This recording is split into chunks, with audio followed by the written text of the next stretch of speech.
Good morning, guys. Jenna here. I hope everybody is well. I just wanted to come on and do a quick little reading. I already have cards pulled, so there's quite a bit of a spread today. Overall themes, though, is a lot of speed. Six of Pentacles usually denotes something in the past, right? Or it can be our, childhood, any sort of nostalgia, anything like that. The star can represent a significant amount of healing. And the Six of Swords is moving. It's like we crossed a bridge. And this is, possibly something that we did back in October, right? Vultures. I don't know. Maybe there was vultures around in October and you got away, right? And it's kind of funny because I see like butterflies crossing the bridge. And then over here at the bottom of the deck, we have the King of Swords, but he almost looks like he's like a composer of these butterflies. Now, the King of Swords, he is or can be seen as like an authority figure or somebody who, like anything to do with legal stuff. But it's like almost like he's commanding it, right? Like he's commanding it. And we got the Eight of Chalices, which is also a card of like moving, walking away, crossing this bridge, right into the Nine of Pentacles, which is self-sufficient, magician, which is, you have all of the tools you need to create. And if you look really closely, he's actually creating a little tiny human. It would seem, right? So heavy themes of like walking away from something. This could be, more than likely something in the past, where here in our future or possibly our present, there's something coming in very, very fast. We've got the Knight of Swords, which is like the fastest card in the deck, the fastest of the knights. And then we have the Eight of Wands, which is also a fast moving pace card. They are literally the two fastest ones in the deck. Now, the Eight of Wands can be communication as well. And the Knight of Swords can be seen as like rushing in. But ultimately, centering the reading here, we have the Queen of Pentacles, which is the most nurturing of any of the queens. That one pentacle that she's been nurturing, it is something that she spent a lot of time with. I'm also like getting notes of like self-care. Hang on. I'm getting like self-care through what you nurture, not like just in the typical way, like, oh my God, I'm going to use like face creams and, take a bubble bath and eat some chocolates or whatever, the good stuff.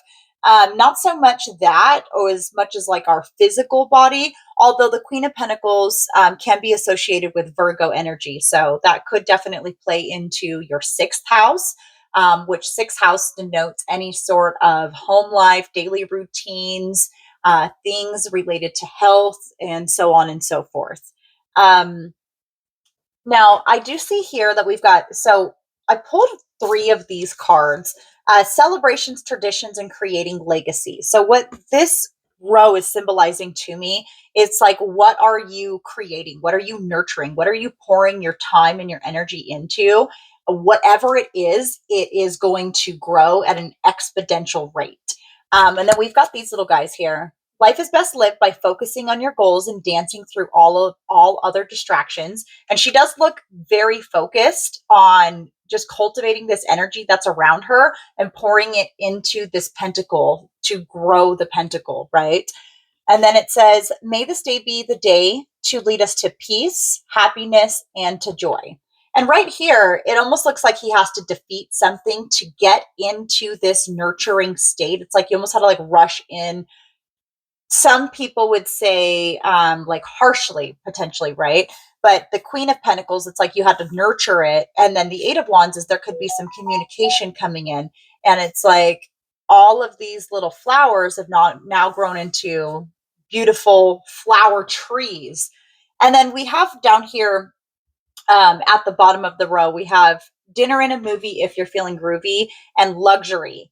And, when we flip these over here, It's called out and then credit in reverse, and the Ace of Pentacles in the reverse. Now, this could be a challenge that we're dealing with, or it could be some of the distractions because she, she looks like she is completely at peace, right? She's just at peace. She is focusing on what she needs to, and she's dancing through any distraction. So perhaps maybe if there's a turn up in financial things, not to worry about it. Just a moment. Okay, I apologize. I had an interruption, and I completely lost my train of thought. Sometimes it happens when you're reading. You're like following a channel, and then you can completely get channel amnesia. Now, one thing that I do know that I wanted to touch on, and I know that I did not, is the flip side of these cards. So, one theme that is coming around here is, in fact, self-care. Now, whether that's in a more literal sense or just in a way where you're focusing on your own peace, whatever is best. Well-being and support. And then we also have another celebrations, tradition, and creating legacies. Now, this deck in particular, it's like a couples deck. Anyway, so it is meant to be like a couples conversation deck, but I obviously use them for divination. But so, you got to think out of the box a little bit here. This to me is applying to ourselves. I don't see any association with really other people. Maybe somebody from like the past or something, but I feel like it's something that's been walked away from. Anyways, during my interruption, I was like, I was like stopped and I was like, I'm going to go ahead and grab a snack, which is very good for self-care, right?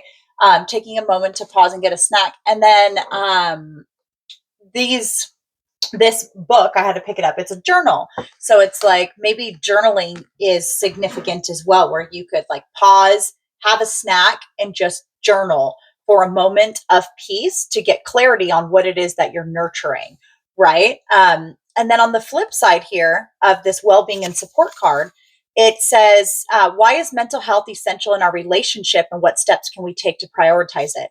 Now, I think that this is something like a relationship with yourself. Like I said, think out of the box here with me. But why is your mental health essential and what steps can you take to prioritize it, right? Because your peace is absolutely something that needs to be protected. Okay. Celebrations, traditions, and creating legacies. We've got two of those. In what ways could we expand our faith practices beyond the current religious traditions we keep? Oh, I like that. I actually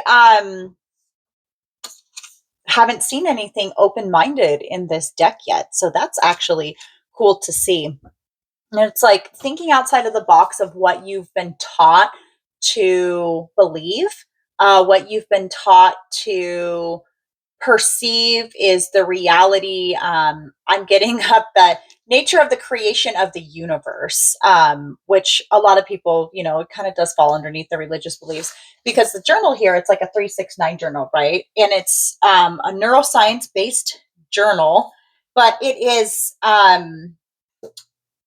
built on like the whole Nikola Tesla. If you knew the significance of 369, you'd understand the keys to the universe. And the journal essentially, it has, a bunch of different little subsegments of it, but most of it is a 369 affirmation scripting. So if you're getting clear on what it is that you want and what it is you're nurturing, and you're pouring time into it every single day, that is not only something that could help you with your mental health to refocus, especially if there is stuff that, you are trying to walk away. I think this card, this is October. That wasn't that long ago. Maybe some shit was hitting the fan in October and you're like trying to focus on your peace and what it is that you're nurturing. This down here, though, the called out Ace of Pentacles in reverse and the credit in the reverse. And then on the other side, it's just so abundant. It's luxury, dinner and a movie if you're feeling groovy. It's like, I don't know. Anyways, this right here, share an experience where you felt our relationship had a positive impact on someone else's life. How can we continue being a witness for God? And this I would really take, share an experience where you felt you had a positive impact on someone's life. and how can you continue being a witness for God? Because here's the thing about good deeds, they often go unnoticed. Nobody is going to witness all of your good deeds, but you know, and God knows. So perhaps think back to a time where you have nurtured and loved and poured into something, which is what I'm getting, and how that was a good deed. And even if there was no one around to see it, so long as, that's like being a witness for God, right? And then I'm also thinking about it. I'm getting an interesting download here too. If you're somebody who understands the law of one, um, you can understand that, okay, so if you are witnessing, you're a witness for God and all is one. So God is not actually separate from me or you. God just is, and is literally everything, right? And you are an expression of God, universe, creator, source, whatever, right? You are an expression of that, and you are witnessing this world through those unique eyes. And this would really go into understanding that every single set of eyes or perception out there, anything that can perceive or is living, all has the same essence in it. And you are experiencing it through this expression of yourself. Interesting channel. Okay, what else do we have? The Two of Pentacles. Maybe you're having some issues balancing something. You're having some issues balancing luxury and no credit and no finances. So, which can be which can be so discouraging when you don't have resources to build, especially when they're financial, right? But the Queen of Pentacles, she's fucking resourceful, man. So it's like whatever it is that you're building or you're creating, it doesn't even live within the constructs of this worldly realm that most of us experience life through, like working, need money for that, need money for that. It's like your intention is like creating your own unique universe. Um, Sorry, I probably shouldn't have taken a bite of my cheese. That was rude, but self-care, right? The Empress, yeah. Again, more fucking nurturing energy. I don't think we can get two faster cards in the deck, and I don't think we can get two more nurturing energies in the deck. Maybe the Queen of Cups, okay? Definitely, but these women right here, these two, they're creators. And that's what I'm picking up on. Like, it's big. This is interesting. I haven't done an interesting reading like this in a long time. What else do we need to know? Can we get some like advice or something?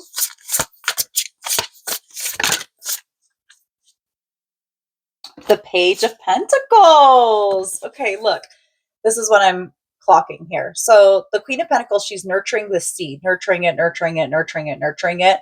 The Page of Pentacles, he plants the seed, right? This is like an original thought. Something that comes to you, and then you're going to actually plant it down. But if you look really closely, there's actually 4 pentacles on this card. Do you see it in the daisies? And he has that. These are pentacles that are already growing. So it's just a matter of what are you nurturing right now? And there could be 4 separate things. But the Queen of Pentacles, she's nurturing one pentacle at a time. She can only hold and care for one pentacle at a time. Sometimes, like what we had the Two of Pentacles, right? Sometimes you can balance. And I'm thinking about a mother. Most of the time, we have singleton births. We can focus on one thing, but occasionally you end up with twins, or in this case, this would be like triplets, right? Just really nurturing fertile energy here. But I'm like, you're being advised to take one pentacle at a time, though, and nurture it one at a time, because this is a seed that he's going to plant and it's going to turn into these plants, right? And then grow. But just like any plant, you have to water it, nurture it. I think I want to pull from the fairies card for closing out.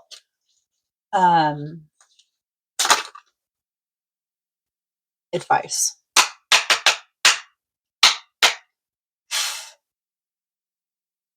What an interesting message today. I love this. All right.